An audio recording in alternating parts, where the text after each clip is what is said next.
खान आणि कबीर खान यांचा बहुप्रतीक्षित आणि तेवढाच चर्चेला गेलेला ट्यूबलाइट रिलीज होतोय। अर्थातच ईदच्या पार्श्वभूमीवरती सलमान खानचा हा चित्रपट येतोय।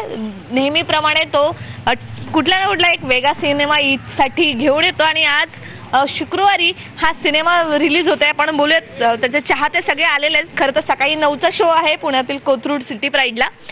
काय सांगशील, खरं तर इतक्या सकाळी उठून तुम्ही येताय आणि अटेंड करताय हा चित्रपट? सलमान खानचा सगळा picture first day first shows करतो आम्ही। बरं, हो, त्याचे आम्ही डायरेक्ट फॅन्स आहोत। काय या सिनेमाबद्दल आणि एकंदरीतच काय उत्सुकता आहे?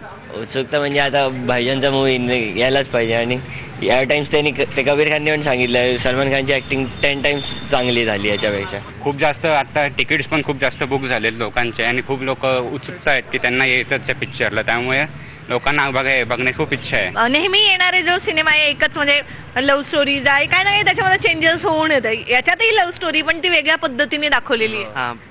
तेच लव्ह स्टोरी आहे पण ती जरा असं म्हणजे त्या मुलासोबत इमोशनल लव्ह स्टोरी आहे ती आणि देशभक्तीचा पण कुठेतरी त्याला टच दिली। भारत चीन युद्धावर आधारित पिक्चर आहे आणि सर्वात आनंदाची बातमी म्हणजे की सर्वात जास्त स्क्रीनवर रिलीज होते। 9,500 स्क्रीन मिळाले त्यावेळेस, त्यामुळे बाहुबलीचाही रेकॉर्ड तोडला आहे सलमान खानचा।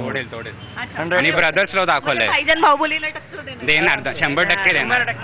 भाईजानचे हे सगळे फॅन आहेत आणि इथे तर खास सलमान खान लुकमध्ये पण आपल्याला दिसतात।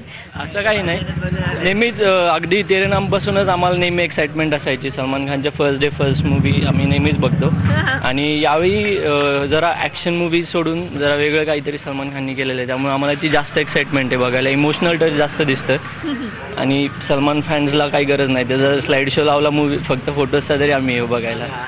फक्त सलमानच्या फोटोचा स्लाइड शो असेल तरी येणार असं म्हणतात।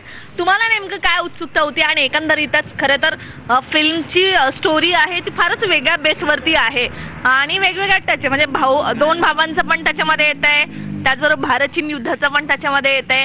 एकंदरीतच इमोशनल ड्रामा तर आहे त्याच्यामध्ये, पण कुठेतरी देशभक्तीचा पण टच असणार। सलमानचा एकदम मोठा फ्रेंड आहे आणि अजून सलमानचा फर्स्ट होतं बघतोच दरवेळेस। फक्त भाईजानच आठवलंय त्याला, बाकी तो ब्लँक झालेला आहे।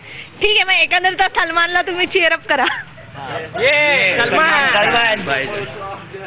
खरं तर पूर्ण देशभरातच ट्यूबलाईटसाठीचं हे वातावरण आहे। आपण पाहिलं तर मी तुम्हाला दाखवते, इथे गर्दी पण अनेक जण येत आहेत। मॉर्निंगचा हा शो आहे, मात्र ट्यूबलाईट पाहण्यासाठी हे सगळेजण आवर्जून आलेले आहेत। चित्रपट संपल्यानंतर पण आपण यांच्याशी बोलणार आहोत, कारण की नेमकी त्यांची काय एकंदरीतच त्यांच्या प्रतिक्रिया त्या पण आपण पाहणार आहोत। एकंदरीतच ट्यूबलाईटसाठीचं हे वातावरण जे आहे ते देशभरामध्ये तर आहेच, मात्र त्याचबरोबर ईदच्या पार्श्वभूमीवरती येणारा भाईजानचा हा ट्यूबलाईट अनेक लोकांना आवडतोय आणि त्याचबरोबर त्याची उत्सुकता सुद्धा तितकीच शिगेला पोहोचलेली आहे। व्हिडिओ जर्नलिस्ट सचिन हंसाटेसह हलिमा कुरेशी, IBN लोकमत, पुणे।